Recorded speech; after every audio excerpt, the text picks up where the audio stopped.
नमस्कार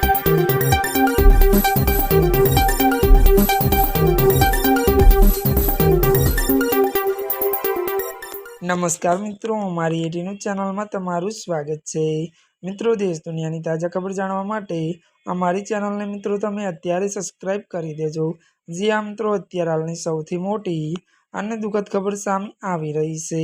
जी आ मित्रों, आपने जणावी दीए के बात करिए तो एसटी ड्राइवरनुं त्यारे स्ट्रोकथी मौत। विगतवार बात करिए तो सुरेन्द्रनगर में काळझाळ गर्मी में एक हृदय विदारक घटना सामे आवी छे। 45 डिग्री तापमान फरज पड़ना एसटी ड्राइवर रामदेवसिंह परमारનું हीटस्ट्रोकના કારણે મોત થયું છે। મળતી વિગતો અનુસાર વધુ જણાવી દઈએ કે સુરેન્દ્રનગર ત્યારે રાવડિયાવદ રૂટ પર જતી વખતે રાજસીતાપુર નજીક તેમની તબિયત લથડી હતી। મોત પહેલા ડ્રાઈવરે બસને સુરક્ષિત રીતે સાઈડમાં ઊભી રાખી હતી, જેના કારણે મુસાફરો આબાદ બચાવ થયો હતો અને તેમને હોસ્પિટલ લઈ જવા ત્યાં તેમણે દમ તોડ્યો હતો। જી આ મિત્રો, અત્યારે હાલની આ સૌથી મોટી અને દુઃખદ ખબર સામે આવી રહી છે। त्यारे मित्रों, अत्यार माटे बस आटलुं ज। अमारी चेनल में नवा होय तो अमारी चेनल ने लाइक, शेर और सब्सक्राइब करी देजो। धन्यवाद।